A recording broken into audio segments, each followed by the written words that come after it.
はい、ボノボの研究をしている横山拓正です。明けましておめでとうございます。2022年もよろしくお願いいたします。2021年は私にとってとても大きな節目となる、年でした。実際にこのような形で私が YouTube に出演してですね、話をして霊長類研究の魅力であったり、またはボノボ研究の魅力について少しでも知っていただければなと、このような取り組みを始めた、大きな節目であったと思います。2022年はですね、実は新しい取り組みをしようと思っていますので、また何か新しいことを始めた際には YouTube で報告をしながら、多くの方に楽しんでいただければなと思っています。今日は1月1日ですね、元旦ということで、2021年の私の動画ですね、YouTube のチャンネルの動画を振り返っていきたいと思います。それではどうぞ。はじめまして。アフリカのコンゴ民主共和国で野生ボノボの調査をしている横山拓正です。私はこれまで YouTube のチャンネルで私が現地で撮影したボノボについて紹介してきたんですけれども、おかげさまでチャンネル登録者数が5万人を超えました。ありがとうございます。実は今日で私が YouTube を始めてから2年が経ちました。この2周年という記念にもっと多くの人にボノボの研究であったりとか霊長類の研究について知ってもらいたいなと思い、これからは私自身がボノボの研究であったり霊長類の研究について少しずつ紹介していけたらなと思います。最初はこの今ご覧になっている動画のように野生のボノボの紹介が多くなるとは思うんですけれども、将来的にはチンパンジーやゴリラ、他の類人猿であったり霊長類の紹介を少しずつしていけたらなと思います。今日はその記念すべき1回目としてですね、ボノボの基本的な情報について紹介をしていきたいと思います。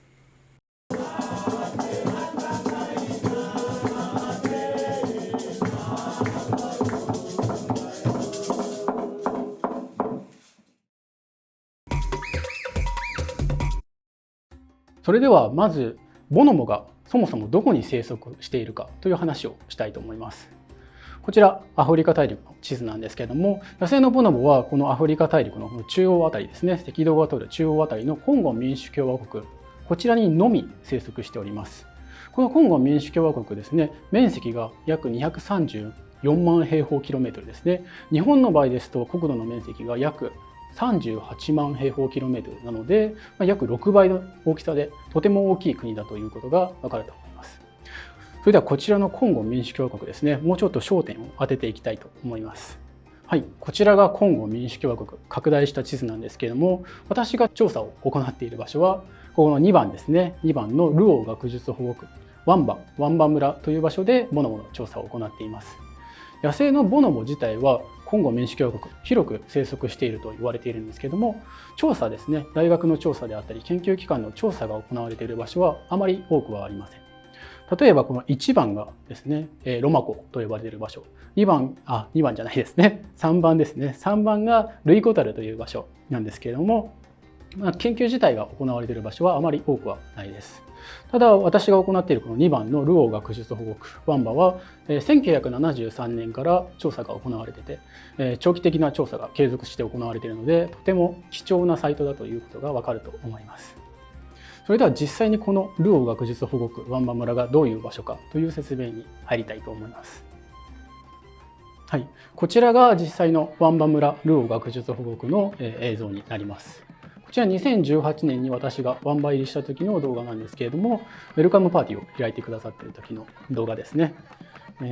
この動画ではちょっと分かりにくいんですけれども、ワンバ村実はですね、電気、ガス、水道などありとあらゆるインフラがほとんどないので、とても生活するにはとても大変なんですけれども、こちらのワンバ村での生活についてはまた他の動画で紹介をしていけたらなと思います。それでは実際にワンバに住むボノボの動画なんですけれども、はい、こちらが実際にワンバに住むボノボの1頭ですね。ワンバ村の周りに約3つの集団ですね、3つの集団、大きな集団があるんですけれども、その集団の中のこの1頭のボノボ、デビーさん、デビーという名前なんですけれども、デビルという悪魔ですね、悪魔という名前から由来してデビーという名前が付けられたんですけども、ご覧のようにちょっと顔がブサイクなのでデビルという名前から由来してデビーという名前が付けられました。ただ顔が少しブサイクなんですけれども、私が一番のお気に入りの個体でデビーさんです。それでは実際にボノボがどういう生物なのかということを進化の話からちょっと考えてみたいと思います。こちらは古市武さんの本から引用してきたものなんですけれども、例えばチンパンジーの場合ですね。チンパンジーは我々人と最も近縁な類人猿であると言われているんですけれども、ボノボも同じです。この図で言うと約700万年前ですねにこのように共通祖先から分岐して我々人が誕生した。ボノボの場合だとこの約100万年前ですねにボノボとチンパンジーが分岐してチンパンジーボノボが誕生したと言われています。こちらの進化の話についてはちょっと難しい話なので、また別の動画で詳しく説明ができればなと思います。それでは今日は記念すべき1回目ということでして、簡単なクイズをここでしたいと思います。先ほどチンパンジーとボノボはですね、私たち人と最も近縁な類人猿であると言われているんですけども、見た目を見た時にボノボとチンパンジーっていうのは、初めて見る方には区別することがとても難しい動物なんですね。なので今回ですね、写真を用意しましたので、どちらの写真がボノボでどちらの写真がチンパンジーか当てるクイズをしたいと思います。ぜひこの動画をご覧になりながら考えてみてください。それでは1問目に行きたいと思います。はい、こちらが1問目ですね。どちらがボノボでどちらがチンパンジーか考えてみてください。左の写真がこちらのび太さんですね。こちらが右の写真がマガリさんという名前が付けられています。面白いことに2つの写真ですね、どちらも鼻に特徴のある個体だということが、鼻がこちら怪我しててちょっとこちらが曲がっていますね。鼻が曲がっているからマガリさんという名前が付けられたんですけれども、こちらの2つの写真ですね、どちらがボノボでどちらがチンパンジーか分かりましたでしょうか。答えは左の写真がボノボの、のび太さん、右の写真がチンパンジーのマガリさんです。ボノボとチンパンジーの見た目を区別するために、例えばボノボの場合ですと、ここの頭の部分ですね、頭の部分が毛が右と左右に分かれている特徴がある。例えばチンパンジーの場合ですと、体の大きさがちょっと大きい、ボノボと比べて大きくてがっしりしている。反対にボノボの場合、体がちょっと華奢で手足が長いと言われています。ただこちらの2つの写真比べてみても、やはり初めて見る方にはボノボとチンパンジーを見分けることは少し難しいかもしれませんね。それでは2問目に行きたいと思います。はい、こちらが2問目の写真ですね。どちらがボノボでどちらがチンパンジーでしょうか。2つの写真比べてみると、どちらも集団誘導している時の写真なんですけれども、ちょっとこの後ろ姿からどちらがボノボでどちらがチンパンジーか見分けることは難しいかもしれませんね。ただ面白いことに2つの写真を比べると、チンパンジーとボノボの社会性の違いっていうのがはっきりと分かると思います。例えばですね、チンパンジーもボノボの場合も、メスがこのようにお尻の周りですね、正確に言いますと、性皮と呼ばれている場所がこのようにピンク色に腫れ上がるので、ボノボの場合もチンパンジーの場合もメスとオスを区別することはとても簡単にできるんですけれども、この写真でいうと右の写真はこれほとんどがメスが誘導している写真ですよね。こちらの左の写真ですとほとんどがオスが誘導している写真ということがわかると思います。どちらがボノボでどちらがチンパンジーか分かりましたでしょうか。答えは左のこちらの写真がチンパンジーで、こちらの写真がボノボになっています。チンパンジーとボノボの社会性ですねを比べてみると、チンパンジーの場合はオス中心社会と言われていて、反対にボノボの場合はメス中心社会と言われています。その社会性の違いというのがこの2つの写真を比べてみても、違うっていうことがはっきりとわかると思います。こちらの社会性の違いについては次の動画で説明をしたいと思います。それでは3問目に行きたいと思います。はい、こちらが3問目ですね。これは非常に分かりやすい写真になっていると思うんですけれども、どちらがチンパンジーでどちらがボノボでしょうか。子供ですよね。子供の写真を比較してるんですけども、左の写真は子供の顔が白い。反対に右の写真は子供の顔が黒いことが分かると思います。どちらがボノボでどちらがチンパンジーか分かりましたでしょうか。正解は左のこちらの写真がチンパンジーですね。右の写真がこちらボノボの写真になっています。初めて見る方でもチンパンジーとボノボを簡単に見分ける方法がありまして、このように子供の顔を比べることが一番簡単だと言われています。ご覧のようにチンパンジーの子供の顔は白色、ボノボの子供の顔は黒色なので、こちらでチンパンジーとボノボの顔の区別がはっきりとわかると思います。それでは最後の4問目に行きたいと思います。はい、こちら4問目ですね。4問目、ちょっと意地悪な問題になっているんですけれども、どちらがボノボでどちらがチンパンジーでしょうか。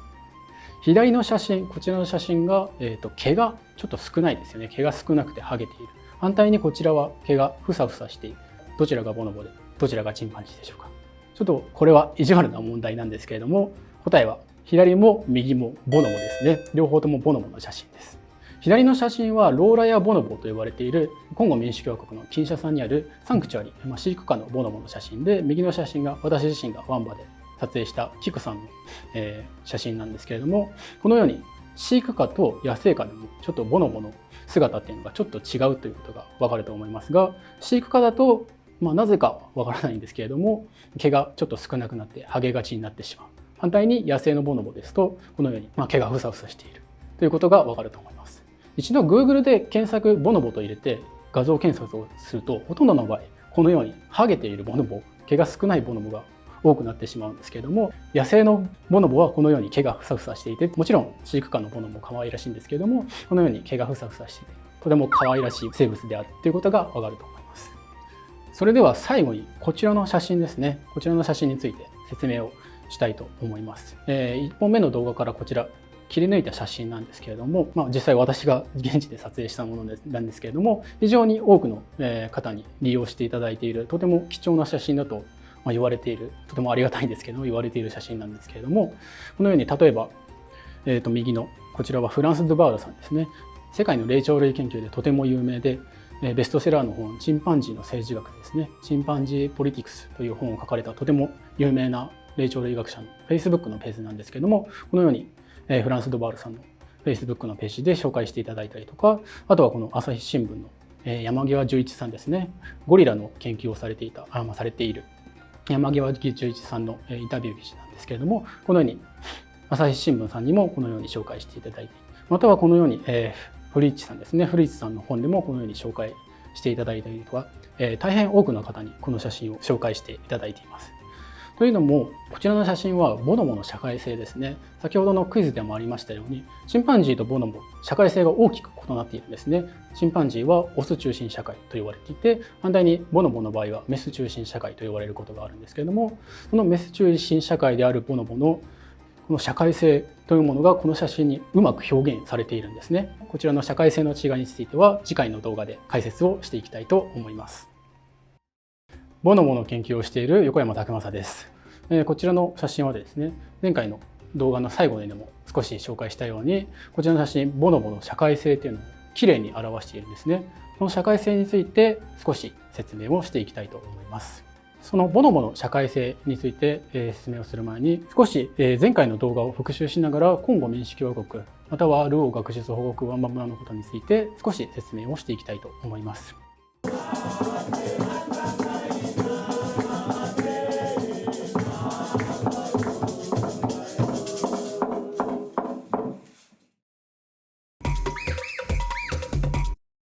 はい、こちらがコンゴ民主共和国の衛星写真なんですけれども、ご覧のようにほとんど緑色で森ですね、森に囲まれている国だということがわかると思います。私たちが研究しているワンバルオー学術保護区、こちらのピンが刺さっている場所なんですけども、こちらにワンバルオー学術保護区があります。こちらの写真をもうちょっとこのベースキャンプですね、私たちの研究サイトに焦点を当ててみると、このような写真になるんですけれども、ご覧の通りほとんど森で覆い茂っていることがわかると思います。私たちのベースキャンプですね、基地がこちらの中心にあるんですけれども、この周りが少し茶色色になっていると思うんですけども、こちらがワンバの村がこのように並んでいることがわかると思います。で、この村の周辺にちょっと緑色が薄くなっている場所があると思うんですけれども、こちらはにじりにですね、森をちょっと開拓して切り開いて畑を作ったりとか、村人たちが切り盛りをしている場所になっていると思うんですけども、さらにこの二次林の周りですね、深い緑色になっている場所があると思うんですけども、こちらが一次林ですね。ボノボたちが実際に生息している一次林になっています。これをもうちょっと見やすくするとこのようになるんですけれども、このように茶色い部分がこのように村になっているんですけれども、実際ワンバ村の周りにボノボたちがどのように生息しているかといいますと、このようにグループに分かれているんですね。この P1 グループであったり P グループ、PW グループ、BI グループとあるんですけれども、バンバ村の周りには主に4つのグループのボノボたちが生息していて、それぞれこのように誘導域、ざっくりとですけど誘導域がある。例えば私が調査をしている E1 グループはこのように黄色い囲った部分ですよね。囲った部分をざっくりと誘導域にしてホームレンジにして生息しているということがわかると思います。でこの地図をご覧になっているとわかると思うんですけども、この誘導域がオーバーラップしている部分があるんですね。例えば E1 グループ、P グループ、PW グループがオーバーラップしている、重なっている場所がある。ということはですね、E1 グループのボノボであったり、P グループのボノボ、または PW グループのボノボっていうのは集団同士で出会う時があるんですよね。こちらが実際に第1回目の動画の冒頭でも少し流したんですけれども、こちら一見するとただボノボたちがたくさん集まっているだけのように見えるんですけども、こちら実は E1 グループ、P グループ、PW グループが集団同士で出会っている時の様子なんですね。初めて見る方には確かにこれがただボノボたちが集まっているだけと思うかもしれないんですけども、この集団同士の出会いこそがボノボの社会性を表している。ボノボが平和的だ、または仲間思いだと言われている特徴が隠されているんですよね。先ほどの動画を写真で切り抜いてちょっと分かりやすくしたものがこちらなんですけども、例えば黄色のこの部分ですね。この個体たちは E1 グループの個体、またはこの赤い個体たちというのが P グループの個体、この緑色の個体というのが PW グループの個体なんですけども、このように例えば PW グループの個体が E1 グループの個体を毛づくろいしている、または P グループの個体が E1 グループの個体の毛づくろいをしているという場面が見られると思います。このように集団同士の出会いが非常に友好的であることがボノボの社会性の一つの特徴だと言われています。例えばですと、前回の動画でもチンパンジーとボノボというのは私たち人に最も近縁な類人猿であるという説明をしたんですけれども、その社会性が大きく異なっているんですね。チンパンジーの場合はオス中心社会、ボノボの場合はメス中心社会、言い換えればボノボの場合は平和的な類人猿、仲間思いな類人猿だと言われているんですけども、例えばこちらチンパンジーの動画なんですけれども、チンパンジーはこのように喧嘩をすることが多くてですね、例えば先ほどの動画はボノボの集団同士の出会いだったんですけども、チンパンジーの場合も同じようにグループがいくつかあって集団同士が出会う時があるんですけれども、その出会いがチンパンジーの場合ですととてもこの動画のように攻撃的な出会いになってしまう。あるいは相手を牽制する。時には相手を殺してしまうまでに発展してしまうんですよね。ただ、ボノボの場合ですと、先ほどの動画のように集団同士が出会った場合も非常に友好的で毛づくろいをする。あるいは一緒に採食をする。一緒に休息をすると、非常に友好的な集団同士の出会いが観察できるわけですね。それだから、ボノボの場合は平和的な類人猿であると言われるんですね。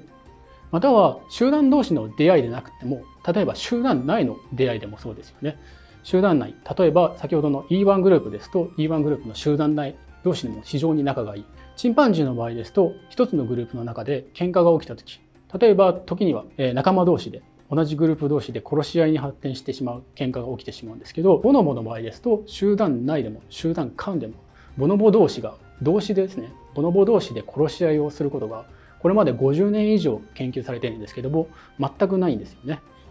だからこそチンパンジーとボノボを比較した時に、ボノボの場合は非常に平和的で仲間思いな類人猿であると表現されることが多いんですね。例えばこれはですね、一頭のボノボが、羽罠ですね、羽罠に引っかかってしまって怪我をしてしまった時の様子なんですけれども、他の仲間たち、ボノボたちが心配そうに彼女を見つめる写真なんですけれども、このように非常に仲間思いな行動も見られるということで、平和的あるいは仲間思い、友好的な類人猿であると言われています。ただ一つ注意をしていただきたいことは、平和的な類人猿であるボノボであっても喧嘩は起きます。例えば私は一番最初にボノボを観察した時に、平和的という言葉に引っ張られて、喧嘩は起きないのではないかと思っていたんですけれども、実際に観察をしてみると、どちらかというとチンパンジーよりもボノボ、個人的な印象ですがボノボの方が日常的な喧嘩の数というのは多いように見えます。例えばこちらがボノボの喧嘩の様子なんですけども、このように今2頭のメスが喧嘩をしていますね。奥がキクさんで、こちらがジャッキーですね。平和的な類人猿であると言われつつも、やはり日常的にはすごく喧嘩は起きるんですね。ただなぜ平和的かと言われると、その喧嘩の頻度ではなく、例えばチンパンジーの場合、集団間、集団内でも、チンパンジー同士で殺し合いをしてしまう。反対にボノボの場合は集団間、集団内でもボノボ同士が殺し合いをするような報告、観察が今までで一度もないからこそ平和的、ボノボは平和的な類人猿であると言われています。この点だけ注意をしていただけたらなと思います。最後にですね、こちらの写真はある動画を切り抜いた時の写真なんですけれども、こちらの写真の動画ですね、動画は実は1000万回以上再生されている動画なんですね。この実は1000万回再生されている動画の中にもボノボが平和的な社会を築けるという一つの特徴が隠されているんですね。次回の動画ではこの動画について説明しながら、なぜボノボが平和的な社会を築いていられるのかということについて少し紹介をしたいと思います。野生ボノボの研究をしている横山拓正です。前回の動画でチンパンジーとボノボを比較しながら、チンパンジーはオス中心社会を築いている、反対にボノボはメス中心社会を築いている平和的な類人猿であるという紹介をしたんですけども、それではなぜボノボが平和的な社会を築けるかという話をこの動画で紹介していきたいと思います。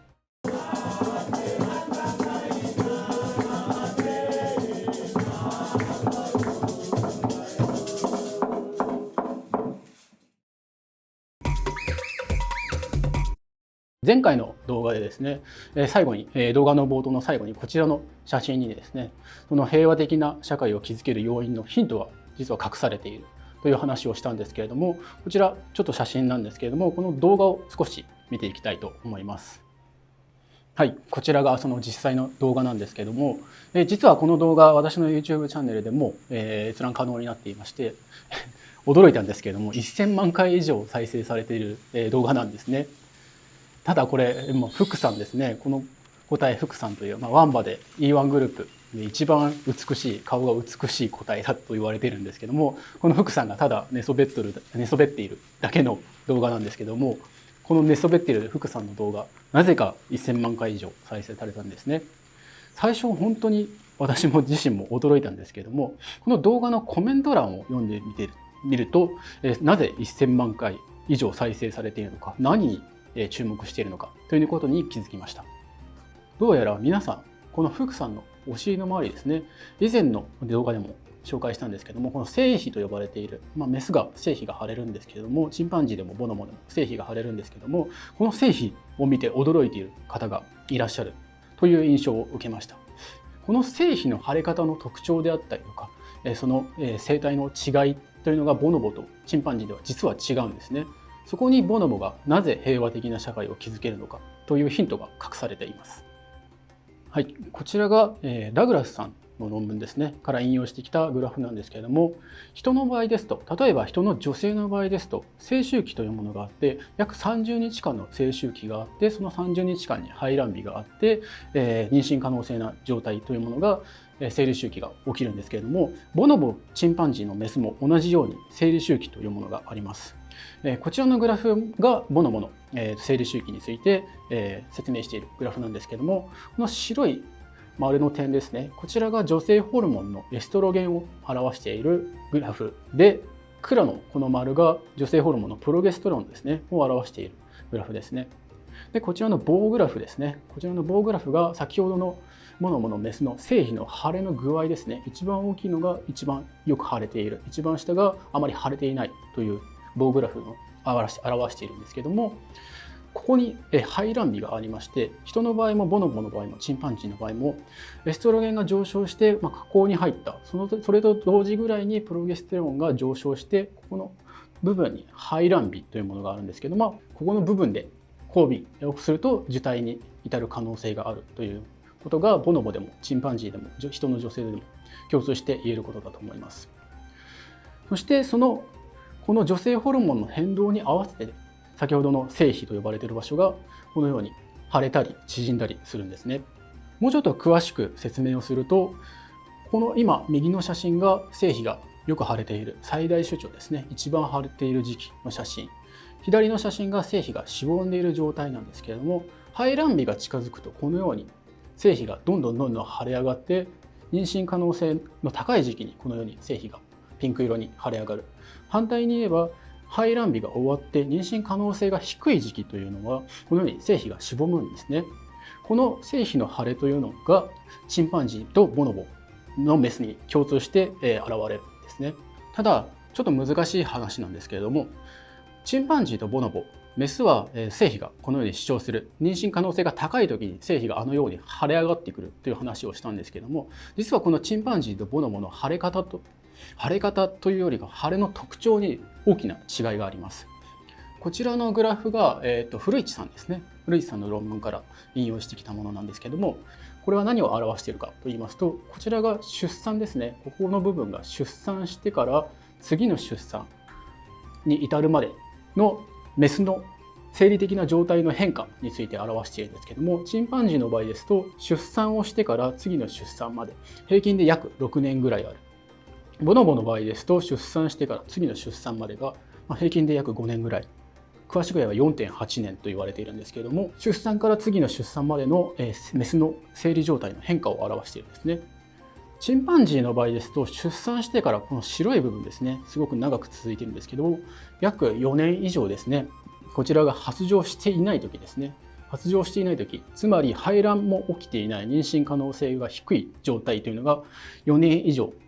あるんですね。4年以上あるということは、この期間はメスは精子の主張が起きない、腫れたりしぼんだりしない、常にしぼんでいる状態になるんですね。この4年以上経った後に排卵が起こるようになる。つまりこの1年間ぐらいの黒い部分なんですけども、1年間以上が妊娠可能性な状態になって排卵が起きたりする。それに伴って精子の主張が起きる。精子が腫れたりしぼんだりする期間が1年ぐらいあるということですね。でその後に受胎に、こちらですね、コンセプションなので受胎に至ると、それを経て次の出産に至るというグラフですね。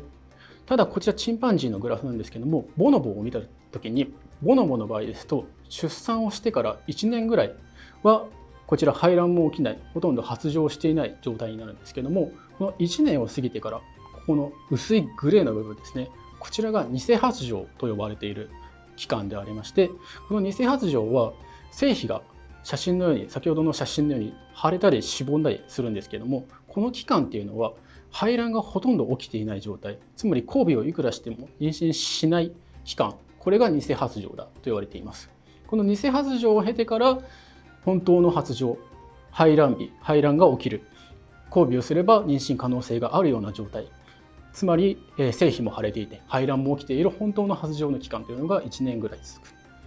そしてその後に交尾をして受胎に至ると出産に至るというグラフなんですけども、このようにチンパンジーとボノボを比較すると、ボノボにはこの偽発情という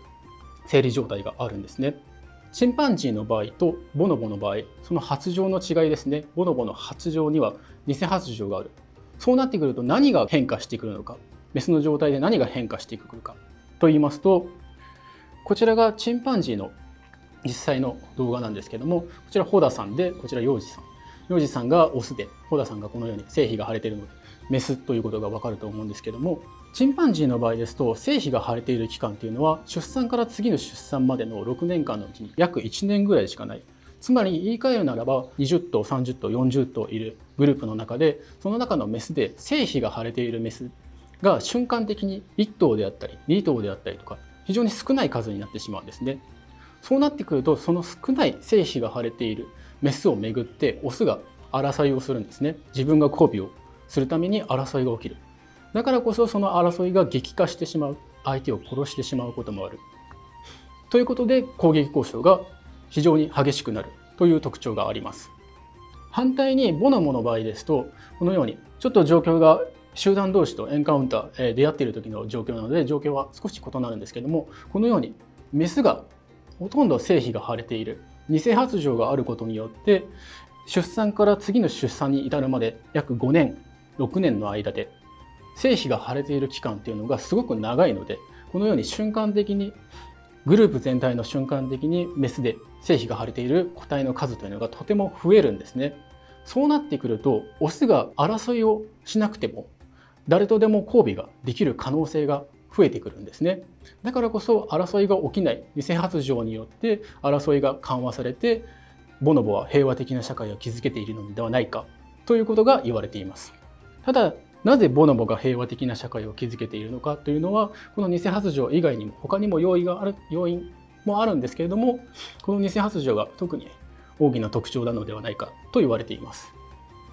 今日は少し難しい話になってしまったんですけども、次回の動画ではそもそも私たち研究者がどのような現地で生活をしていて、どんなふうに研究をしているかというのを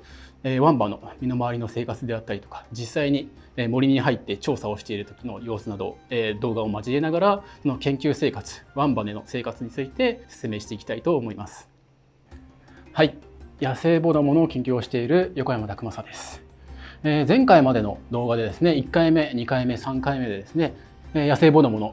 基本的な情報について説明をしてきたんですけれども、今回ですね、ちょっと前回の動画で難しい話をしてしまったので、今回はもうちょっと気楽な感じで、身の回りの生活ですね、そもそもワンバどういう場所なのか、私たち研究者がどういうふうに森に入ってボノボを観察しているのか、そういう話をこれから数回に分けて動画で説明をしていきたいと思います。今回のこの動画ではですね、そもそも日本からまずはどうやって現地に行くのか、ワンバに入るのかという話をしたいと思います。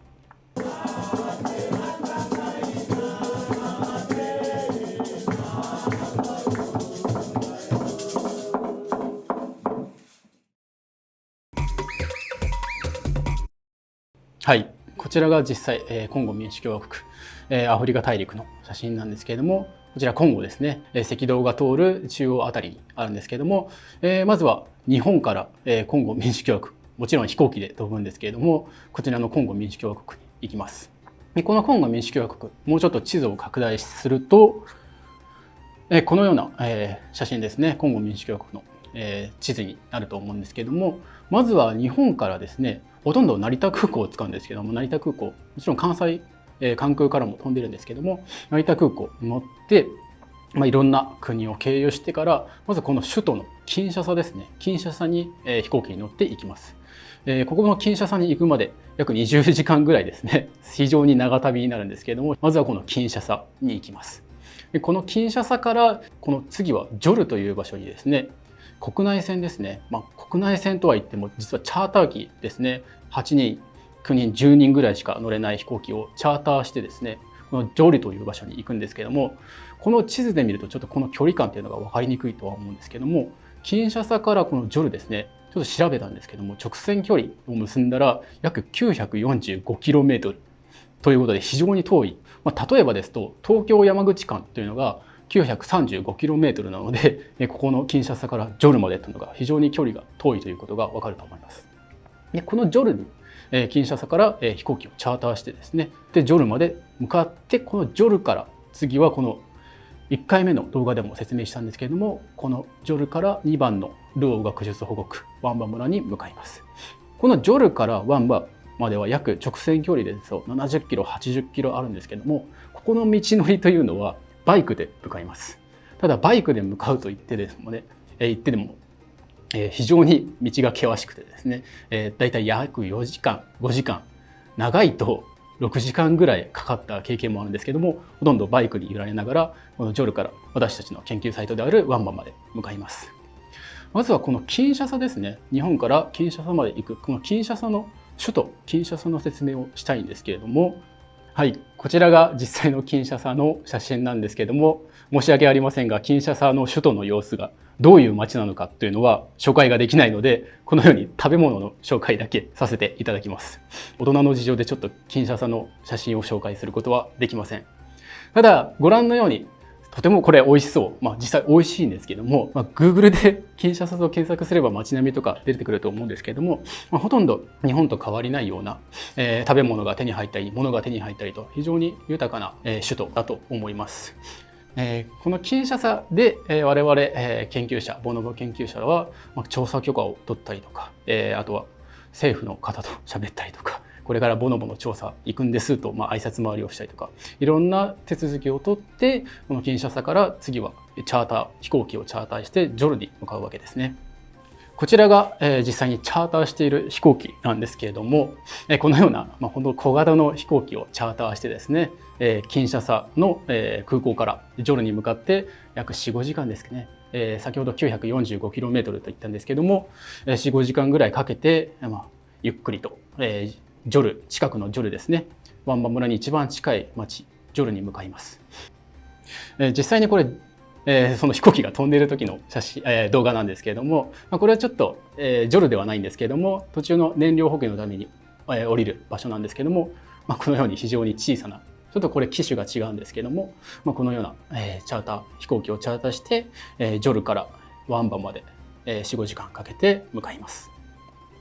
そしてですね、ジョルの街並みについてなんですけども、こちらも紹介が申し訳ありませんが紹介ができません。ジョルについてからこちらでも、ジョルでも例えば州長にあったりとかしながら、こちらでも同じようにキンシャサと同じようにこれからボノボの調査に行くんですと、挨拶回りをしながらいろんなものを準備する、または道具を買い揃えて、ワンバに向かいます。その道中なんですけれども、バイクで向かうと先ほども説明したんですけども、このように、バイクで、ジョルからワンバまで向かうわけですけども、ほとんどがこの写真のように分かる自然にあふれている場所ということが分かります。はい、こちらが実際に道中ですね、バイクに乗って、ジョルからワンバまで向かう映像なんですけれども、ほとんど獣道というのもあれですけれども、ほとんど舗装されてないこのような土の道をずっと 4,5 時間、長い時は私の場合は6時間ぐらいかかったこともあるんですけども、 4,5 時間バイクに揺られながら、ワンバまで向かっているわけですね。ちょっとこれ見にくいかもしれないんですけども、このバイク実はですね、運転手と、後ろに荷物ですね、アタッシュケースとかあるんですけども、荷物が積んであって、その間に我々研究者が座ってるんですね。ほとんど3人乗りのような状況で、4,5 時間もかけてワンバに向かうので、非常にお尻が痛くなる、とてもちょっと過酷な旅路になってしまうんですけども、このようなバイク旅を経験してワンバまで向かっているわけですね。はい、そしてこちらが実際に我々のベースキャンプですね。ワンバのベースキャンプ、日本人研究者が滞在する場所なんですけれども、このように土壁でできている家がこのようにおもむろにあるんですけれども、このワンバまでように先ほどの動画のようにジョルでバイクに 4,5 時間かけて揺られながら、やっとこのようにワンバのベースキャンプに着くわけですね。はい、こちらが実際にワンバ村の私たちの基地の周りですねを撮影したものなんですけれども、はい、こちらソーラーパネルですね。1回目の動画でですね、ワンバ村ワンバにはありとあらゆるインフラがない、電気、水道、ガス、ほとんどそういうインフラがほとんどないような場所という話をしたと思うんですけども、実は電気だけはちょっと供給をしていてですね、やはり研究しているとどうしても電子機器というのは扱わないといけないので、電気だけはこのようにソーラーパネルですね、他の研究者、日本人研究者たちが頑張ってこちらに持ってきて設備したものなんですけども、電気だけはソーラーパネルで賄うことができます。はい、このようにソーラーパネル、いろいろ設備を頑張って作ってるんですけども、例えばやはりパソコンを使ったりとか、あとは無線機を使う、あとは充電 GPS を使うなので、やっぱり充電器が必要だということで、このようにやっぱり電気の供給というのは必要なものになってくるので、頑張って電気の設備だけは整えてあります。でこちらが、水ですね。浄水器なんですけれども、インフラないので、蛇口をひねれば水が出るというわけにはワンバではいきません。なので私たちは雇用人を雇っていて、雇用人に川で水を汲んできてもらって、その川の水を煮沸してですね、火で炊いて煮沸して、浄水器に通してやっと飲み水として利用できるようにしています。そしてですね、もうちょっとこの、研究者の部屋の中ですね、こちらですね、個人のプライベートのルームなんですけれども、部屋なんですけれども、ここは実際私が使っていたプライベートルームなんですけれども、このようにいろいろなものが置かれている。例えばギターが2本ある。私結構ギターが趣味なので、ワンバでは娯楽というものがあまりないので、休日はギターを弾いたりしながら、暇を潰しているというわけですね。こちらが、私たちコックですね、雇用人が、料理をする場所なんですけども、ご覧のようにやはり火ガスというものがないので、火で焚き火をしながら料理をしてもらう。ここで雇用人に料理を作ってもらって、朝昼晩ですね分の料理を作ってもらって、私たちは森へ調査へ向かうということですね。ちなみにですけど、すごくゴキブリが出ます。はい、こちらがですねお風呂場ですね。お風呂場といってもシャワーや浴室があるわけではなくてですね、ほとんどこのように竹やぶというか木々で作られたものなんですけども、こちらに、バケツを運んで、1杯の大きなバケツのお湯ですね、お湯が溜まった1杯の大きなバケツを持ってきて、ここでシャワーじゃないですけど、ほとんど水浴びのような状態で、体を洗うわけですね。でそのお風呂場ですね、水浴び場の隣がこちらトイレなんですけれども、トイレといってもほとんどもうこれ中を見たら一目瞭然なんですけども、ほとんど、野ぐそのような汚い言い方ですけど、ほとんど穴を掘ってこちらに用を足すということですね。でこのように周りがこのように、なっているんですけども、こちら柵を作ったりとか、今柵が壊れているのでこのように修繕してたりとか、あとこちらがバイクの修理の小屋だったかな、いろんな場所がありますね。はい、これ実際にドラム缶なんですけども、どのように利用しているかといいますと、雨水ですね。水が本当にないので、このように今ちょっとこれかかってると思うんですけども、雨水を、雨が降った時にこの下にですねドラム缶を設置して、雨水をためると。その雨水は、飲み水には使えないんですけども、体洗ったりとか、何か汚れてしまった時の洗濯とかにはできるので、水というのは非常に貴重な資源なので、いちいち、川を行ったり来たりして水は運ばないといけないので、やっぱりそれを雇用人にやってもらうのも大変なので、やはり雨水でも利用できる水というのはこのように溜めて、水を利用して洗濯をしたりとか体を洗ったりなどしています。そしてですね、我々の基地、非常に土地が広いんですけども、その土地から、一歩外に出ると街並みがこんなようになっているんですけども、ほとんど、民家はあるんですけども、自然に囲まれて非常に豊かな場所だということがわかると思います。ワンバのいいところはですね、やはり道行く人がやっぱり外国人、日本人珍しいので、やはり皆さん声をかけてくださる、挨拶でボテって言うんですけど、ボテと言ったりとか、あとはフランス語でボンジュール、ボンソワールと言うんですけれども、道行く人たちが声をかけて、挨拶をする、非常にいい街並み、村人たちに恵まれていますね。はい、以上がワンバの、基地周りですね。どのような生活をしているのか、またはワンバが日本からキンシャサに向かって、キンシャサからジョルに向かう、ジョルからワンバに行くまでの道のりについて紹介をしたんですけども、次回の動画ではですね、実際にじゃあどのようにボノボ、森に入ってボノボを観察しているのか、調査をしているかという話をしていきたいと思うんですけれども、これ写真、森でボノボの観察中に、出会ったヘビですね。こちら多分バイパーだと思うんですけど、ものすごい大きいですね。1メートルぐらいあるんですかね。ものすごい、毒ヘビなんですけども、森というのはやはり危険ですね。危険な生物、危険がつきものでして、このような危険も伴いながらボノボの観察を楽しく調査をしているという話を次回の動画でしていきたいと思います。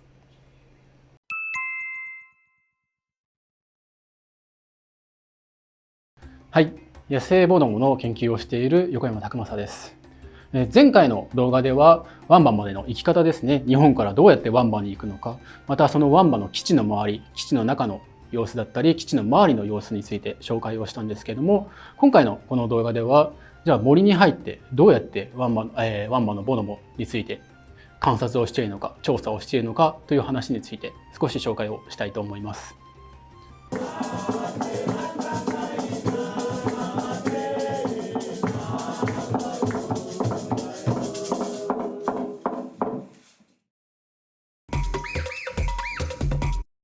こちらの写真なんですけど、このように大きなヘビがいるわけですね。これヘビを捕まえた時の写真なんですけれども、このように森の中にはやはり危険がたくさんあって、危険が伴う、ボノボ観察に危険が伴うんですけれども、それについてちょっと説明しながら紹介をしていきたいと思います。はい、こちらがそのヘビですね。写真のヘビを実際に捕まえた時のちょっとショックな、動画になるんですけども、本当大きいですよね、これ。1メートルぐらいあるんですかね。このヘビのちょっと種名までは私はちょっと存じ上げないんですけども、バイパーですよね。きっとバイパーの一種だと思うんですけども、猛毒です。噛まれたら、死に至る猛毒のヘビなんですけれども、このように危険が伴う、森の中にはたくさんの危険が伴う、その中でボノボの研究をしているんですね。ちなみにですけども、本当に事故があったら笑い話にはならないんですけども、もし毒ヘビに噛まれた場合の対処法、サバイバル術なんですけども、で言われていることは、もしも噛まれた場合はそこの部分を切り落とせというのが一番の療法だと言われています。例えばですと、ワンバですと大きな病院がないので、ヘビに効く薬であったり、血清がありません。そのためもしも噛まれた場合の療法というのが切り落とせということになるんですよね。なので実際に噛まれて本当にそういう最悪な事態に巻き込まれて切り落とせるかどうかは全然想像がつかないですよね。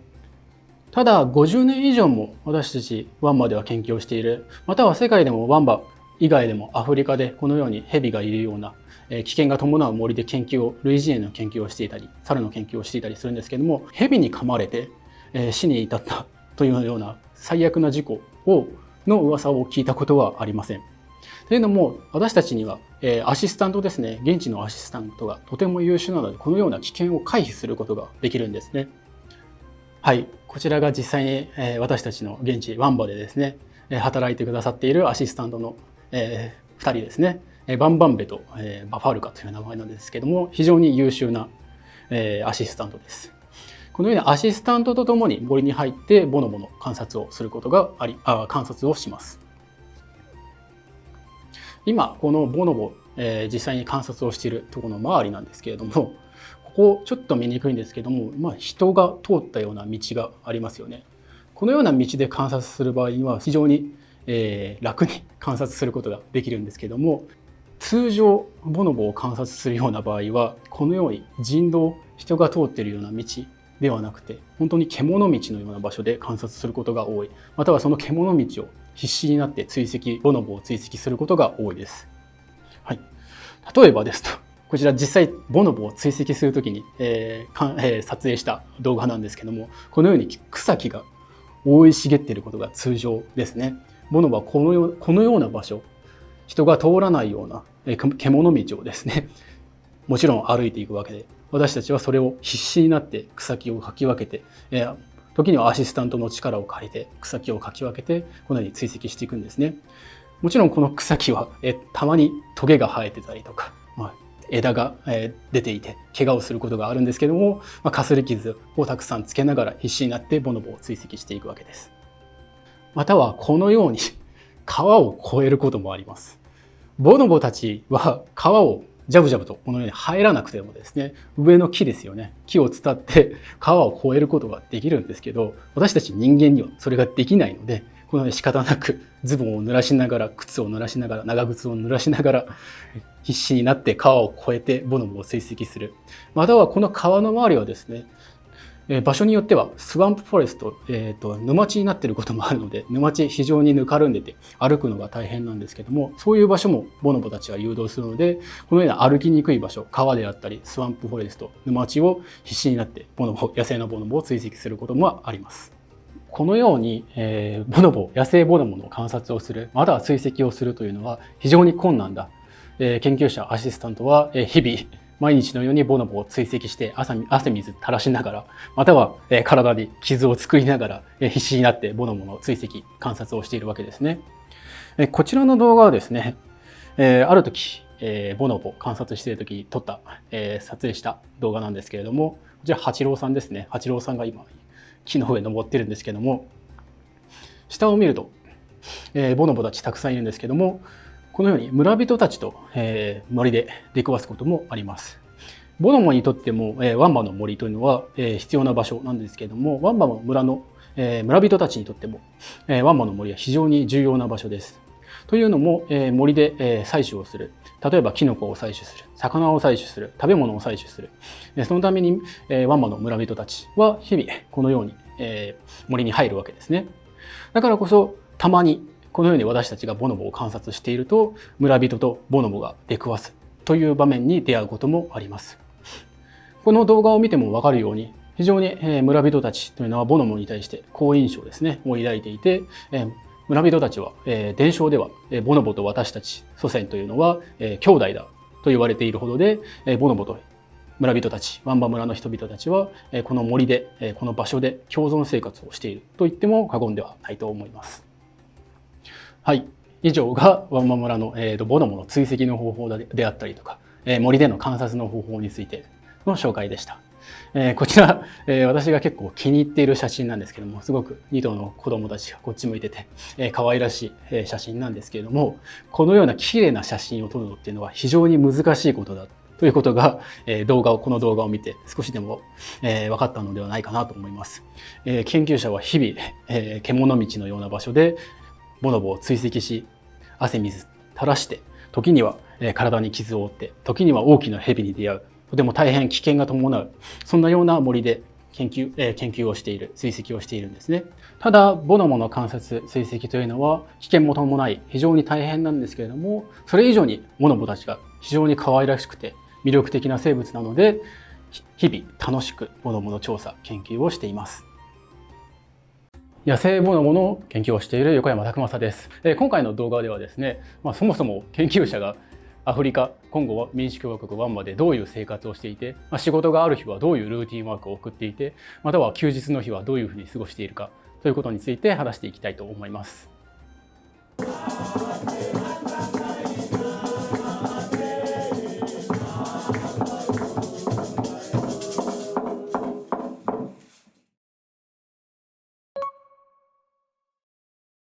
はい、こちらのグラフが私がボノボの観察をする日、仕事がある日のルーティンですね。1日のルーティンを表したグラフですね。4時から5時ですね。朝の4時から5時。こちら起床、朝食、準備とあるんですけども、こちらの時間帯1時間に朝起きて朝食食べて準備をして、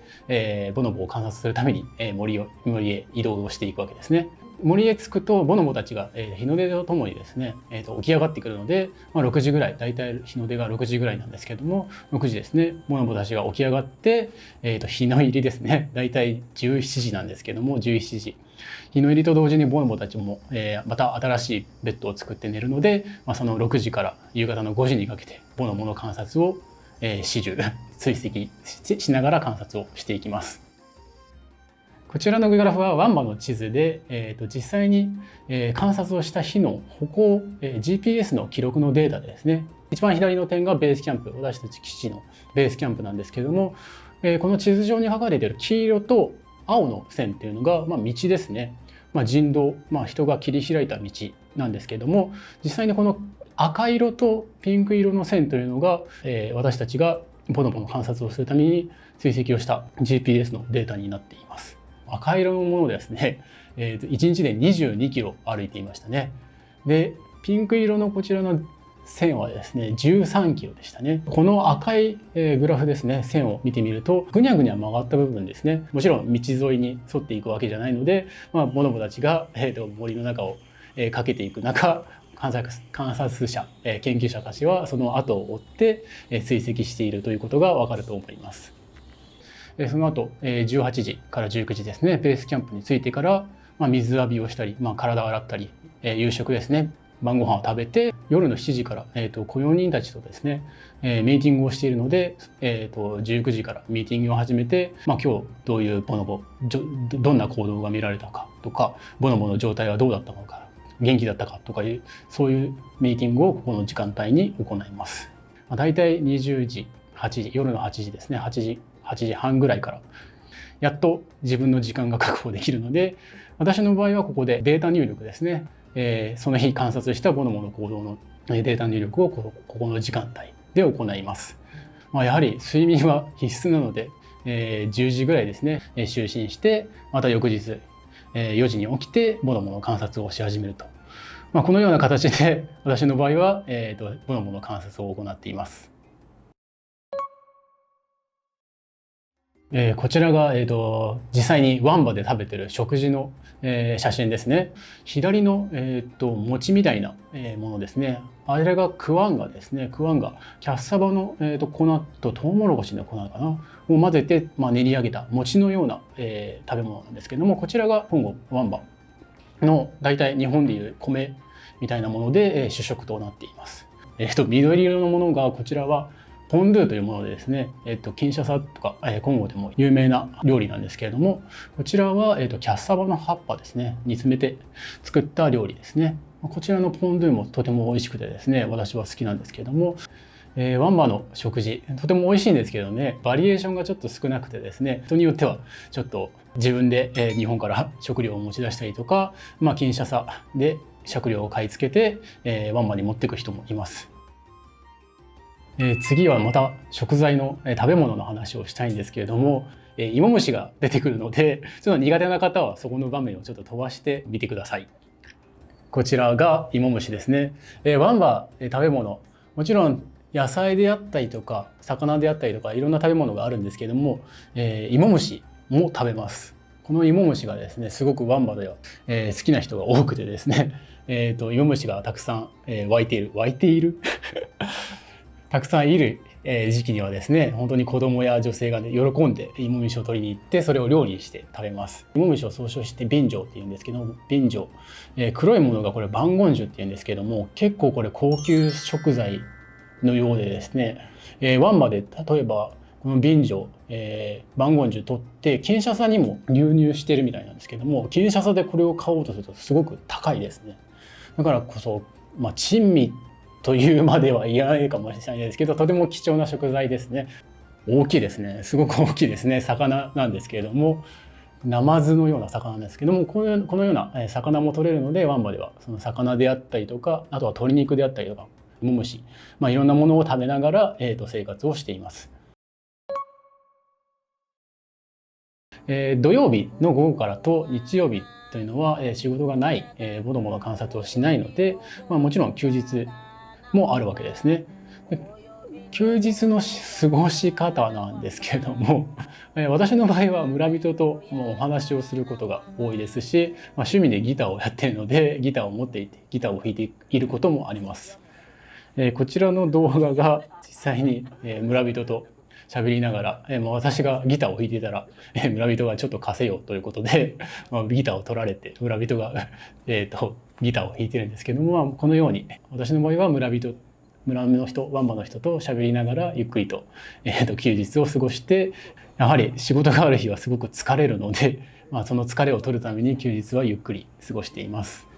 こちらが川ですね。川で子供と泳いでる写真なんですけど、子供たちが川に入っていたら私も一緒に川に入って泳いで遊んだりするようなこともあります。これサッカーなんですけども、ワンバの人たちすごくサッカーが好きでですね、サッカーがあるたびにですね、横山も一緒に参加しろよとか、ちょっと見に来てよって誘われることがあるんですけども、サッカーを見つつ、村人たちとお話をしながらこのように休日を過ごしています。はい、こちらも休日の一部のシーンなんですけども、犬と戯れる、犬は私好きなので休日に犬と戯れながら、癒されながら休日を過ごす場合もあるんですけども、ちなみにですけど、知らない土地で犬と戯れるのは良くないですね。やっぱり変な病気とか持ってる可能性があるのでこの犬たちは、身元が分かっている犬なのでじゃれているだけなんですけども、あまり知らない土地で犬とまたは他の野生の動物とかと戯れるようなことはしない方がいいので注意をしてください。先ほど、休日は村人たちと、私の場合は村人たちと喋りながらコミュニケーションを取ったりとか、犬と遊びながら、または川で泳いだりとか、そういうふうにしてリラックスしてるんですけども、もちろん休日にですね、プライベートの時間を過ごすだけではなくてですね、他の仕事をしたりすることもあります。例えばですね、NPO 活動、私たちビーリア保護支援会というものがありまして、村人、ワンバの人たちの支援をしながらビーリアのボノボの保護活動をするという、NPO 活動を行っているので、そのような NPO 活動、こちらの写真がその実際に NPO 活動をしている時の一部の写真なんですけども、ボノボの保護活動を促すためにですね、違法な森林伐採を防いだりとか、違法な密漁を防いだりとか、啓蒙活動ですね、出張授業じゃないですけども、そのような活動をしている風景の写真ですね。以上がワンマの研究者、私の場合ですけど、ワンマで研究する時のルーティンですね。仕事がある時のルーティンであったりとか、休日の過ごし方について紹介をしました。ボノボの研究をしている横山拓正です。今回の動画ではボノボの魅力的な行動の一つであるホカホカについて紹介をしていきたいと思います。ホカホカはですね、ボノボのメス同士ですね。メス同士が行う性的交渉だと言われているんですけども、このホカホカについて解説をしていきたいと思います。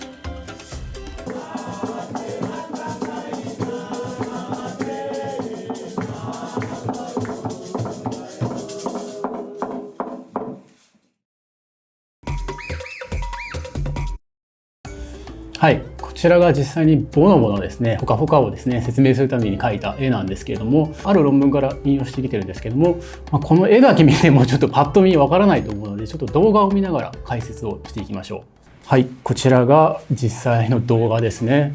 ホカホカをする時の動画なんですけれども、この2頭のメスのボノボが、今シンボキロという、土の中にあるキノコみたいなものを探してるんですけども、この後ホカホカを行うんですが、残念なことにちょっとホカホカの動画をですね映すと YouTube の方でちょっと規制がかかってしまうので、映すことができません。申し訳ありません。ただ、実際にホカホカをしている動画というのは私のチャンネルの他の動画でもう紹介しているので、詳しくはそちらをご覧ください。このようにしてホカホカをするわけですね。実際このホカホカを見て皆さんどう思われますかね。中にはメス同士の同性愛的な性交渉だとかエロい行動だとかいう人もいるんですけども、実際に私たち研究者がホカホカについて論文とかいろいろ書いているんですけども、ホカホカって実はその性的な交渉というよりかはむしろ社会的な交渉と言われることが多いんですね。詳しくは英語で言うとソシオセクシャルビヘイビアといって、ソシオが社会的、セクシャルが性的という意味なんですけども、ビヘイビアが行動ですね。でここに注目したいのはセクシャルソーシャルビヘイビアじゃないんですよね。ソシオセクシャルなので社会的が前につくっていうことは、やはり性的な意味合いはもちろんあるんですけども、性器をこすりつけている、詳しく言うとクリトリスもこすりつけているので、やはり性的な交渉ではあるんですけども、積み重ねた結果によれば性的な意味合いよりかは社会的な意味合いの方が強いと言われています。例えばですと、これも同じ論文から引用してきたものですけども、ソシオセクシャルビヘイビアであるホカホカの機能がこのような機能があるんじゃないかなと言われてるんですけども、一つ目がこれレコンシリエーションですね。日本語にすると和睦かな、和睦という意味なんですけども、喧嘩をした後ですね、その社会的な緊張を和らげるため、仲直りするためじゃないですけども、レコンシリエーション、和睦をするためにホカホカをするんだという説があったりとか、2つ目がこれメイトアトラクションなので、ホカホカをすることによって、オスがそれを見て性的な興奮を覚えて交尾に誘いかけるような機能もあるんじゃないかと言われていたりですね。3つ目はこのテンションレギュレーション、これが主にホカホカのメインの機能じゃないかなと言われているんですけども、テンションレギュレーション、社会的緊張の緩和ですね、日本語にすると。例えばですと、美味しい食べ物、先ほどの動画にもあったように、美味しい食べ物を目の前にした時、ボノボたちが社会的な緊張が高まるんですよね。興奮状態になるので、その時にその社会的緊張を和らげるためにこのホカホカをするんじゃないかなと言われています。で、実際にやっぱり私のデータでもほとんどのホカホカというのが、具体的な数値でいうと 84% のホカホカっていうのが食べ物を巡っている、食べ物を食べている時に、行われているので、やはりテンションレギュレーション、社会的緊張の緩和というのが、ホカホカの大きな機能ではないかなと言われています。他にもエクスプレッションオブソーシャルステータスなので、社会的順位の誇示ですかね。ほとんどの霊長類が社会的順位というものがあるんですけども、高順位、中順位、低順位などといったように、その順位が高いメスがいたり、順位が低いメスがいたりするんですけども、その順位の誇示をですね、自分の順位を示すためにこのホカホカをするんじゃないかとも言われています。この5番目のものがソーシャルボンディングですね。社会的絆の形成ですね。メス同士の絆ですね。アフィリエーション、親和的な関係性であったりとか、その社会的な絆を強めるためにホカホカをするんではないかとも言われています。この例で挙げた5つの例ですけども、他にもいろいろなほかほかの機能があるとは言われているんですけども、やはり研究者から見たほかほかというのは、そういう性的な意味合いよりもむしろ挨拶行動、人が挨拶をするように、その社会的な交渉としてほかほかをしているんじゃないかなと言われています。こちらが実際に、テンションレギュレーションですね。先ほどの図であったように、社会的緊張の緩和、美味しい食べ物を目の前にした時に社会的な緊張を和らげるために行う時の場面の動画なんですけども、今この右のボノボがですね、ボリンゴですね。これボノボがすごく大好きなフルーツなんですけども、このボリンゴを食べてて、左の個体がこれ羨ましそうに見えたり覗き込んだりしてるんですけども、このように社会的な緊張がすごく高まっている時に、今左の個体がこうやって誘いかけてるんですね。今ほかほかに誘いかけているんですけれども、なかなかこの食べているものに夢中で全然ちょっと無視をしている感じなんですけども、さらに言えばこれ子供が今このボリンゴをもらっていますね。フードシェアをしていますね。でこのように誘いかけるんですけれども、こちらも申し訳ないんですけども、規制がかかってしまうので、映すことができません。こちらの動画も、YouTube のチャンネルでもうすでに上がっているので、詳しくご覧になりたい方はそちらの動画をチェックしてください。このように、美味しい食べ物を目の前にした時にこの、ほかほかを行うことが多いです。またさらに、テンションレギュレーションじゃなくて、先ほどの図であったように1番目のレコンシリエーションですね、和睦というものもするんですけれども、喧嘩の後に仲直りをするためにほかほかをするとも言われてるんですけれども、こちらがその実際の動画なんですけども、はい、今これ喧嘩をしていますよね。はい。でこの後ほかほかをするんですけども、実際のところ映すことができないので申し訳ありませんが、すでに私のチャンネルで出ているので、そちらでご確認ください。このように喧嘩をした後にですね、仲直りをするためにほかほかをする、レコンシリエーションですね。このような社会的な機能があるとも言われています。5つ目の仮説なんですけども、ソーシャルモンニング、社会的絆の形成というのもあるのではないかと言われていて、これがモスコバイスさんの論文ですね。とてもいい論文なんですけども、オキシトシン、例えば愛情ホルモンとか、友情ホルモンとか言われるんですけども、そのオキシトシンの分泌を表したグラフでですね、左の白いのがベースラインで、真ん中の青いグラフっていうのが交尾ですね。交尾の時のオキシトシンの、分泌量で、右のグラフが、実際にほかほかをした後の、オキシトシンの分泌量なんですけれども、このように比べてみると、ほかほかを行った後にこのホルモンの分泌が増加するんですよね。だからこそやはり社会的形成、絆の形成、ソーシャルボンディングという機能も実はほかほかにあるんじゃないかと言われています。これとてもいい論文なので、ぜひ一度、読んでいただければすごく面白いと思います。はい、以上がほかほかの説明についてでした。こちらが実際にほかほかをしている写真なんですけれども、このように、この動画の冒頭でも話したように、見る人にとってはほかほかってすごくエロティックでセクシャル的、同性愛的な行動じゃないかと、性的な行動じゃないかと、思われるかもしれないですけども、実際に研究して導き出されたものというのは、ほかほかというのは性的な意味合いというよりかは挨拶行動のような社会的な行動ですね。ソーシャルボンディング、社会的絆の形成であったりとか、テンションレギュレーション、社会的緊張の緩和であったりとか、そのような社会的な意味合いが強い行動であると言われています。例えばですと、人の場合ですね、例えばハグをしたりとかキスをしたりする文化があったりとか、習慣があったりする。挨拶行為としてそのような行動をすることはありますけれども、例えば日本人の場合ですね、私の場合、個人的な意見でもありますけれども、キスをしたりとかハグをしたりする人は、行動っていうのは社会的な交渉というよりかは、大切な人であったりとか特定の人にする、性的な意味合いもちょっとは含まれているんじゃないかなと思います。ただそれは、やはり国によって文化によって違ったりするので、それが社会的な交渉であると言われることもありますよね。だからこそボノボがこのようにほかほかをしていても、人から見たらこれが性的な交渉だと見えるかもしれないですけども、実際にボノボ自身がこの行動が性的な交渉であると思ってやっているかどうかはわからないですよね。ボノボの研究をしている横山拓正です。前回の動画ではですね、ボノボの魅力的な行動の一つであるほかほかについて解説をしたんですけれども、残念ながらボノボってすごく間違った情報が流れることが、テレビなどで流れることが多いんですよね。今回の動画ではその間違った情報ですね、ちょっとこれは違うぞというふうにちょっと訴えながら、ボノボの誤解について解きながら解説をしていきたいと思います。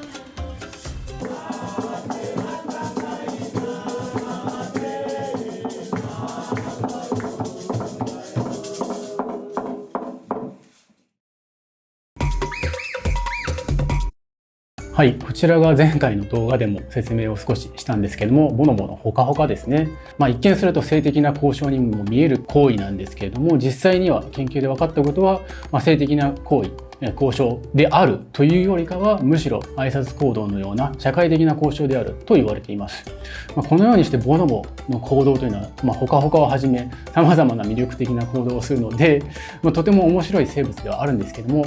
それが幸か不幸か、間違ったボノボの情報が流れてしまうことがたくさんあるんですよね。すごくそれは残念なことなんですけれども、今回この話ではその間違った情報についてですね、ちょっとこれは違うぞと指摘をしながら解説をしていきたいと思います。とある番組が実はボノボの、行動について紹介する番組があったんですね。実はこの番組に私自身オファーがあったんですね。私の動画、ありがたくもすごく、私の動画を見ていただいていたようで、動画を使わせていただきたいという相談を受けたんですけれども、ちょっと動画を使うのであれば、どういうふうに使うのかと問い合わせたところ、ちょっと間違ったボノボの紹介の仕方をされているようだったので、こういうふうに使ってくださいって頼んだんですけども、結果私の動画っていうのは使われなかったです。でこの動画を蓋を開けて見てみると、ボノボについて間違った情報が流れていたので、ここが間違っていると指摘しながら、ボノボの実際のですね、本当の魅力というのを伝えていけたらなと思います。はい、これ一つ目ですね。そのとある番組にはですね、解説者がいたんですけれども、その方が、昔はピグミーチンパンジーなんて言われ方をしていたんですけども、現地の言葉でボノボみたいなという発言をしたんですね。これは本当に、ずっこけそうになりましたね。ピグミーチンパンジー、確かにボノボピグミーチンパンジーと言われてたんですけども、例えば、チンパンジーの場合、昔はコモンチンパンジーと言われてて、逆にボノボの場合ですと、昔はピグミーチンパンジーという言われ方をしていました。ピグミ小さいという意味なんですけども、コモンチンパンジー、普通のチンパンジーと比べて体が小さいからピグミーチンパンジーなんて呼ばれ方もしてたんですけども、現在はボノボという言葉が使われています。でこの方が現地の言葉でボノボみたいなって言ってるんですけども、現地ではベイリアと言います。なので、現地の言葉でボノボというのは、マルキーの嘘です。こちらが、次のコメントですね。さっきの方とは別の解説者が話してたんですけども、その方が、最近の論文だとレズビアンセックスの最中に、ボノボのですね、ボノボのレズビアンセックスの最中に、これほかほかのことを指してるんですけども、の最中にアイコンタクトの時間が長くて、それで共存する仲間として認めることで、オスよりもメスがコミュニティの立場が強くなるとおっしゃってたんですけども、この方のコメントは論文をしっかり読んでいるんだなという思いました。実際に、ほかほかをするときにアイコンタクトですね、互いの、目を見つめ合う時があるんですけども、この解説者の、指摘する論文というのは、親密なペアでするよりも、親密でないペアでした時のアイコンタクトの時間が長くなるという論文ですね。実際に、これがその論文なんですけども、親密でないペアがほかほかをする時のアイコンタクトの時間が長くなると。それはその親密でない個体同士というのは、より絆を深めるためにアイコンタクトを長くしてほかほかをしているんだよという解説の論文ですね。ただちょっと注意をしていただきたいのが、本当に言葉狩りのように申し訳ないんですけども、レズビアンセックスという表現の仕方というのはやはりちょっと私は納得できないなと思っていてですね、前回の動画でも話したように、ボノボのほかほかというのは性的な交渉というよりもむしろ社会的な交渉と言われているので、これをレズビアンセックスと表現すること自体ちょっと表現として間違っているのではないかなと私は思います。レズビアンもボノボに当てはめて使う言葉ではないと思います。例えばボノボの中にレズビアンの個体がいるかといったら、これはいないと思います。ほかほかをする個体はもちろん交尾にします。なのでレズビアンという言葉をボノボに当てはめて使う、またはほかほかをレズビアンセックスという言葉で表現することは間違っているのではないかなと思います。はい、こちらが次のコメントについてですね。先ほどボノボのほかほかですね、メス同士の社会的性的交渉についてさまざまな誤解があるという話をしたんですけれども、ボノボのオス同士のですね同性間性的交渉についても間違った解釈をされることがあります。ボノボのオス同士もペニスフェンシングと呼ばれる、同性間性的交渉を行うと言われているんですけれども、実はこちらのペニスフェンシング、とてもワードだけ見てもすごく印象的なので、ボノボはペニスフェンシングをすると聞いたら、それはあたかもたくさんしているんだというふうに印象を抱かれる方も多いようですが、実際にボノボのペニスフェンシングが観察できるかといったらほとんどできないレアな行動です。私も実際野生でボノボの観察をしていて、一度もペニスフェンシング見たことないですし、私の研究チームもですねずっと数十年研究をやっていますけども、このペニスフェンシングという行動を見た人はほとんどいないです。このペニスフェンシングなんですけども、実は加納さんの本ですね、加納孝義さん、ワンバのボノボの研究を始めた方の本にですね、ペニスフェンシングについて実は書かれています。最後の類似という本に書かれているんですけども、大人の個体ではなくて子供の個体なんですよね。加納さんの本で書かれているのは子供の個体が、おそらくですけど遊びのような感じで、ペニスフェンシングをしていただろうと予想はできるんですけども、このペニスフェンシングの回数がですねたった2回だったんですよね。2回加納さんは観察されたようで、これのように、遊びじゃないですけどペニスフェンシングをすることもあるんだよというふうに、ただ2回なんですけど書かれてるんですけども、それがどんどんやはりペニスフェンシングというワードはとても印象的なので、伝言ゲームじゃないんですけども、伝わってあたかもボノボのオスというのはペニスフェンシングをたくさんするんだというふうに間違って解釈をされることがあるんですけども、先ほども言ったようにオス同士がペニスフェンシングをすることはほとんどないと言っても過言ではないと思います。はい、今回はこのペニスフェンシングであったりとか歩行について、ボノボの間違ったものについて、情報について解説をしていったんですけれども、引き続き次の動画でこのボノボの誤解について、これは間違っていると指摘をしながらその魅力について解説をしていきたいと思います。ボノボの研究をしている横山拓正です。前回の動画に引き続きボノボのですね間違った情報についてですね、これは違うぞとこれを指摘しながらボノボの魅力的な行動について解説をしていきたいと思います。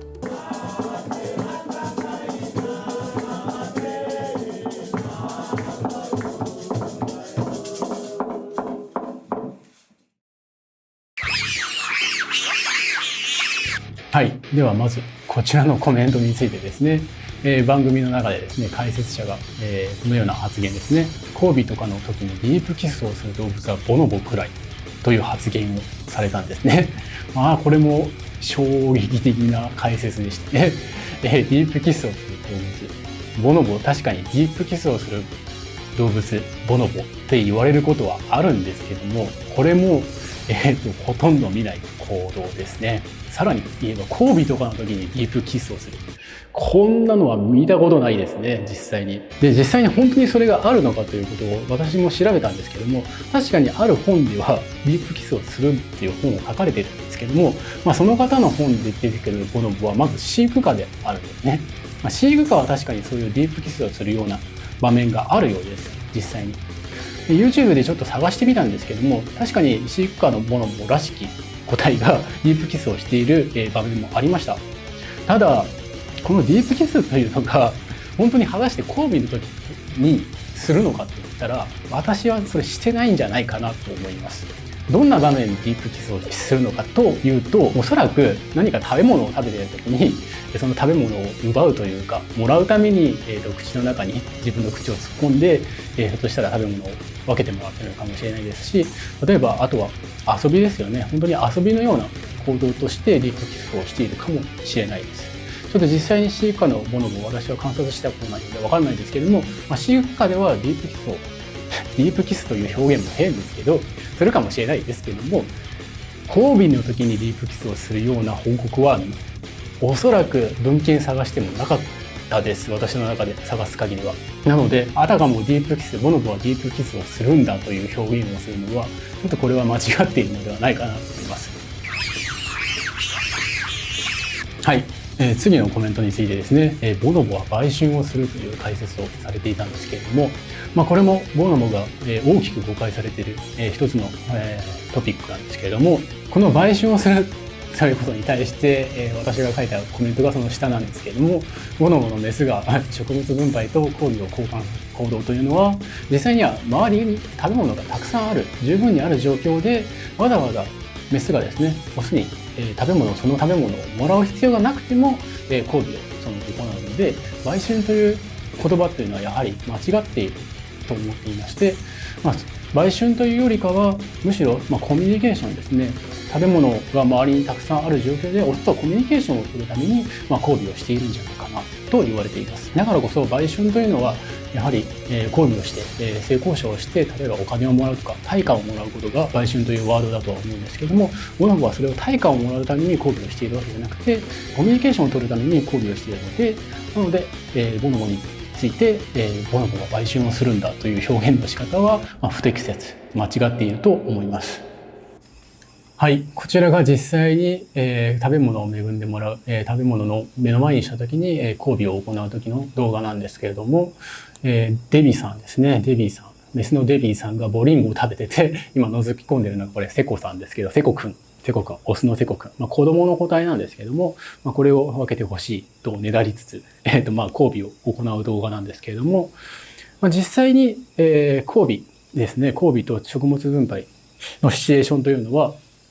オスが食べ物を持ってて、メスがそれに対して交尾を行うことが多いんですけれども、この動画は逆ですね。珍しくて、メスの個体デビーさんがボリンゴを持ってて、それを分けてほしいとセコさんがねだってて、この後に交尾を行いますね。実際にこの後交尾をするんですけども、こちらは、YouTube で規制がかかってしまうので、こちらで紹介することはできません。この動画についても、私の YouTube チャンネルでですね、もうすでに上がっているので、そちらでご確認いただければと思います。はい、こちらが次のコメントについてですね。テレビの番組の中で、解説者が、オスはメスに例えば肉だとか拾ってきたものを持っていってはいってする、はいとあげると、しょうがねえなって言って交尾をするということを言ってるんですけども、先ほども言ったように、交尾と食べ物を交換する行動っていうのは、その対価として交尾を与えるんじゃなくて、むしろコミュニケーションとして交尾を行うんだという話をしたんですけども、このコメントで注目したいのが肉ですよね。あたかもボノボが肉をたくさん食べているんだという表現のされ方をしてたんですけども、野生のボノボは哺乳類の肉を食べることってそんなに多くないです。ワンバの場合ほとんどないです。唯一ワンバで肉食行動が観察されている、肉食される動物というのがウロコリス、ほとんどムササビに似たような動物なんですけども、それでも、ワンバのボノボたちが肉食行動をすることはほとんどないと言っても過言ではないと思います。こちらが、ボノボの肉食行動の参考となる動画なんですけども、ちょっと見にくいんですけども、上がこれボノボの福さんですね。福さんがいて、下に実はこれ罠にかかったダイカーですね。鹿の仲間なんですけども、ダイカーの死体がありますね。村人が仕掛けた罠にダイカーが引っかかって、それで死んでいるダイカーなんですけども、このように食べれる肉が目の前にあっても、ボノボというのは、全然それに手を出さない、食べないと。むしろこの動画だと、よく見るとボノボのこの福さんが、この村人が仕掛けた罠のこれですね、残りですよね。罠を外そうとしているようにも見えたりしますよね。このようにワンバのボノボたちというのは、目の前に食べれる他の哺乳類の肉があっても食べようとしないですし、むしろ食べるとしてもウロコウリスを食べるとは報告されているんですけども、そのウロコウリスでさえ滅多に多くは観察できないと言われています。はい、こちらがもう一つですね、ワンバの肉食行動について参考になる論文なんですけども、実際に私が書いた論文なので恥ずかしいんです。紹介するのはちょっと恥ずかしいんですけども、この事例論文ではですね、あるボノボですね、ワンバのボノボが、生きたダイカを捕まえたんですね。捕まえたんですけども、結局それを持ち運んだだけですね。生きたまま持ち運んで結局は食べなかったという事例報告の論文です。目の前に食べれそうな肉があってもほとんど食べないということが言われています。ただ一点だけ注意していただきたいのは、肉食行動はそもそもワンバでは少ないという話だったんですけども、研究サイトごとによって、食べ物、肉食のレパートリーが違ったりとか、その頻度が違ったりします。他の研究サイトではダイカを食べたりとか、猿を食べたり、一概にボノボは肉をほとんど食べないということはできないんですけども、ワンバの場合は、ウロコリスは食べるんですけども、その肉食のレパートリーは少ないですし、その頻度もとても少ないです。はい。他にも気になるコメントをですね、今表示されているこの画像であったりとか、こんなようなコメントもしてるんですけども、これを全て解説するとですね、ちょっと本心が出てしまう場合もあるので、今回はこれについては、追加のコメントはしません。ぜひツイッターですね、を見て、どんなコメントをしているかを確認していただければ幸いです。はい。以上でボノボについて、間違った情報ですね、間違った解釈をされることが多いですけれども、それについて解説をしながら、ボノボの魅力について、触れてきたんですけれども、実際にボノボのことを知っている方っていうのはあまり多くなくてですね、やはりボノボのことをテレビであったりとかメディアで取り上げていただいて紹介していただけることが大変嬉しいことなんですけれども、でもやはりその紹介の中でですね、間違った解説をしたりとか間違ったことを言ってしまうというと、真剣にやはりボノボの研究をしているので、私たちにとっては、そのような解説を見るととても残念に思うことがあります。だからこそ私自身がこの YouTube を通してですね、ボノボの正しい情報について配信しながら、その魅力であったりとか面白さを伝えていければと思います。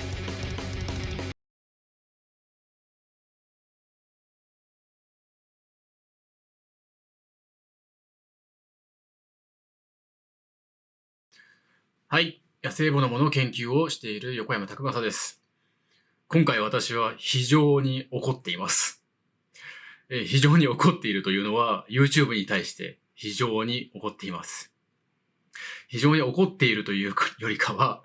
残念な思いでいっぱいです。実は私の動画にですね、コンゴ民主共和国の現地で撮影した野生ボノボの動画に対してですね、YouTube はアダルトコンテンツとみなして18歳以上しか視聴できないような規制をかけています。つい最近以前ですね、ある動画を上げたんですけども、その動画がこちらの動画ですね。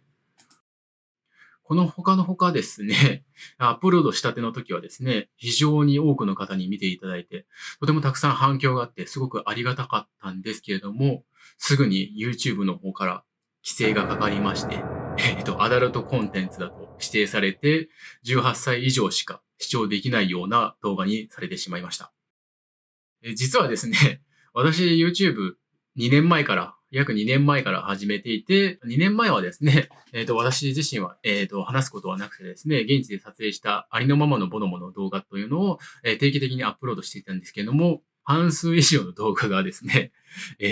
アダルトコンテンツとみなされて視聴制限がかかっている、あるいは18歳以上しか見られないという制限がかけられてしまっています。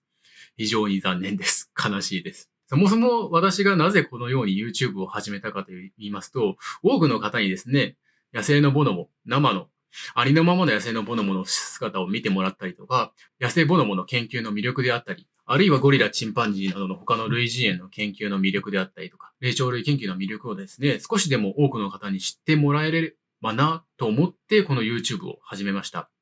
というのも、その魅力ですね、野生動物の魅力であったり、研究の魅力を少しでも多くの方に知ってもらうことが、未来の研究の発展につながるかもしれない。例えば、私の動画を見ていただいて、ボノボってこんな生物なんだ、こんな面白い生物なんだ。じゃあ自分もボノボの研究をしてみたいって思える方もいらっしゃるかもしれないですよね。それが未来の科学、研究の発展につながるかもしれないと思ってますし、こうやって野生動物のありのままの姿を見ることによって、それに対して、ボノボってすごく素晴らしい動物だと、魅力的な動物だと思っていただければ、それによって、じゃあボノボたちを守っていこう、野生のボノボたちを守っていこう、ゴリラを守っていこう、チンパンジーを守っていこう、あるいは絶滅危惧種、あるいは他の野生動物の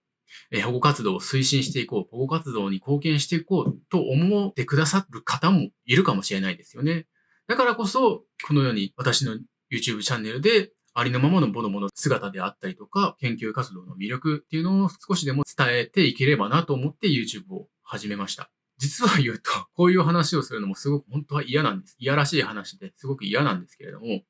私の動画というのは、特にボノボの動画ですね。現地で撮影したボノボの動画というのは大変貴重な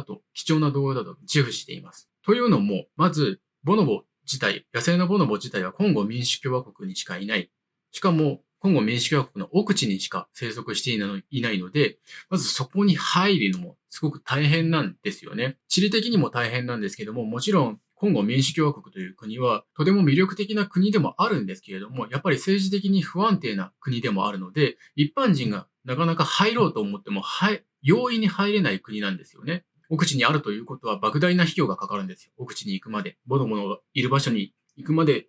ボノボの映像を撮影するまでに莫大な費用が、数百万という単位の莫大な費用がかかる。研究するにも費用がかかる。だからこそ私の動画というのは、ボノボの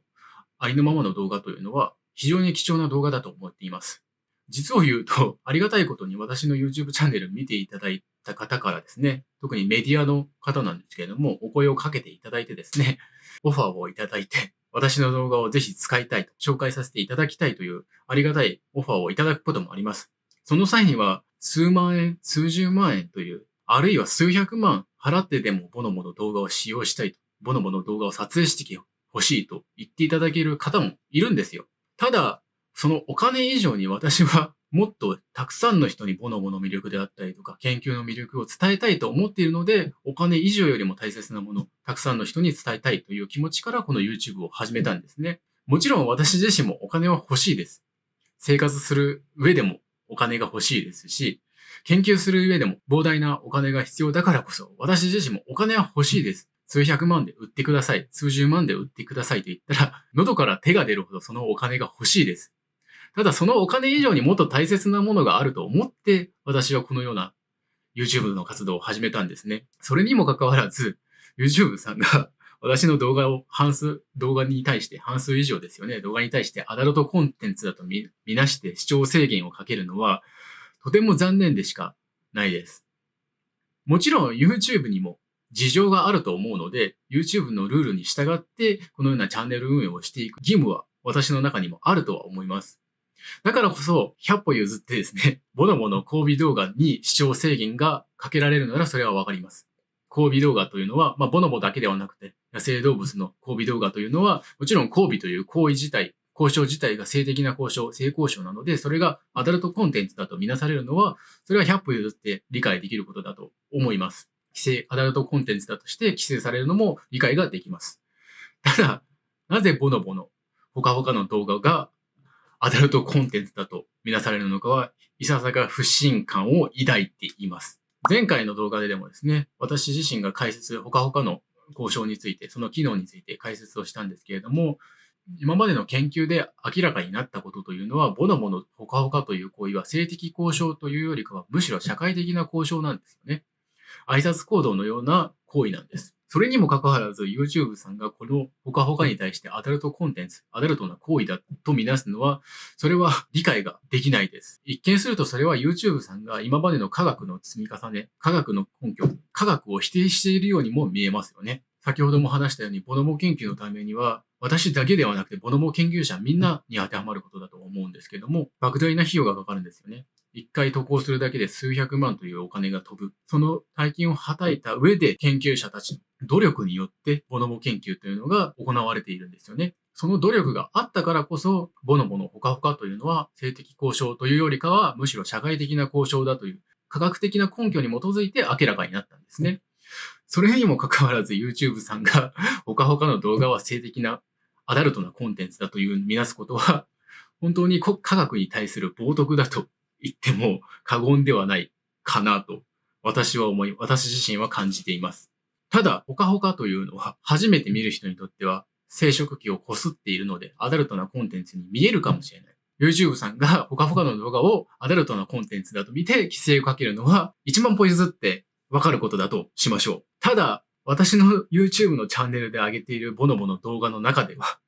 交尾をしていない、ほかほかをしていないにもかかわらず、他の性的交渉をしていないにもかかわらず、ボノボのありのままの姿を映した動画であるにもかかわらず、アダルトなコンテンツだと見られて視聴制限がかけられることもあります。例えばですとこれですよね。これ映ってるのがサラさんですね。メスのサラ。で、子供のセコと今シナが3頭いるんですけれども、このサラ一番左の個体が子供のセコですよね。セコをくすぐって遊んでる、社会的な遊びをしているだけの動画です。これもありがたいことにも、これ400万近く今再生されていますよね。たくさんの方に見ていただいてるんですけれども、この動画ですらアダルトなコンテンツだという判断をされてしまってるんですよね。どういうことだと、これは。別に他の動画でもないし、性的な交渉をしているわけでもない。それにもかかわらず、ボノボの親子がですね、母親と子供がくすぐり遊びをしているだけにもかかわらず、この動画に対してアダルトなコンテンツだという評価をしているんですね、YouTube。どういうことだと、これは。本当に。非常に見てて可愛らしいですし、本当私たち人とすごく似ているような行動で親近感もすごく湧く、非常に綺麗に撮れたなと自分も思ってるんですけども、この動画にですらアダルトなコンテンツだという視聴制限がかけられてしまうんですよね。いや、多分この動画っておそらく生殖器が映ってるんですよね。ボノボの生殖器が映っているからこそ多分視聴制限がかかってるんですけれども、じゃあ何でしょうか。野生動物のボノボに対して服を着せればいいんですか。不自然な格好であるボノボだったら視聴制限がかけられないんでしょうか。もちろん違うわけでですね、野生動物のありとあらゆる姿を私は見てほしいんですよね。反対に言えば、動物福祉の観点から考えたら、野生動物、または飼育のされている動物をエンターテインメントとして利用する。動物が嫌がっているにもかかわらず、わざとそういうふうにショーを行うような動画があったりとか、夜行性の動物でもあるにもかかわらず、昼間散歩させて、それでその動画を YouTube でアップロードする。または絶滅危惧種である動物でもあるにもかかわらず、ちゃんとした飼育方法を守らない。動物の福祉、動物の幸せを考えないような行動をしている動画を撮影して、それをアップロードしている動画ってたくさんあるんですよ。そういう動画の方が、やはり研究者の立場、ポジショントークになってしまうんですけれども、そういう動画の方が、やはり私個人的な意見では問題なんですよね。動物福祉の観点から考えたら、絶滅危惧種である動物をペットとして飼育する。しかもそのペットの飼育の方法というのが全然不適切である。またはエンターテインメントとしてその動物を利用してその動画を撮って YouTube で上げる。こういう行動の方が私はいささか問題だと思います。ちょっと話が逸れてしまって申し訳ないんですけども。それでは人それぞれ事情があるので、私からその動画を規制しろとか、その動画はアカウントを消してしまえとか、そういうことを言っているわけでもないんですけれども、じゃあなぜそういう動画をアップロードするのを許されているのに、野生動物のありのままの姿を映している動画に対してはだけ規制がついてしまうアダルトなコンテンツだとするのは、本当に悔しくてたまらないです。はい。実はこういう現状、私のチャンネルはこういう事態が起きています。私は多くの方にですね、ボノボの魅力であったりとか、類人猿研究の魅力、霊長類研究の魅力というのを多くの方に知ってほしいんです。なかなか野生のボノボを見たいとか、野生のゴリラを見たいとか、野生のチンパンジーを見たい。そう思っていてもなかなか多くの人は、やはりその機会に恵まれないことが多い。見たいと思っていても見れないことが多いですよね。本で読んでも、一体ホカホカってどういう行動なのか。ボノボが平和的な社会を築いている。実際どういうふうにボノボたちが暮らしているのかっていうのは本を読んだだけでもわからないですし、論文を読んだだけでもなかなか伝わりにくいと思います。だからこそ私はお金よりももっと多くの人に見てもらいたいという気持ちから、このように YouTube を始めて、ボノボのありのままの姿を伝えたい。または研究の魅力であったりとか、ボノボ研究の魅力を正確な科学的な根拠に基づいて説明していきたいと思っています。それが未来の科学の発展、研究の発展につながるかもしれないですし、少しでも多くの方に野生動物の魅力というのが、動画を通してですね、YouTube を通して知ってもらえれば、ひょっとしたら生物保護活動に、野生動物の保護活動に、動物福祉に対してですね、興味を持っていただいて、保護活動につながるような影響を与えるかもしれない。そんな希望を持ちつつ、私はこの YouTube をやっているので、今後もですね、ありのままのボノボの姿を紹介したりとか、霊長類研究の魅力、ボノボ研究の魅力というのをこの YouTube チャンネルで伝えていきたいなと思います。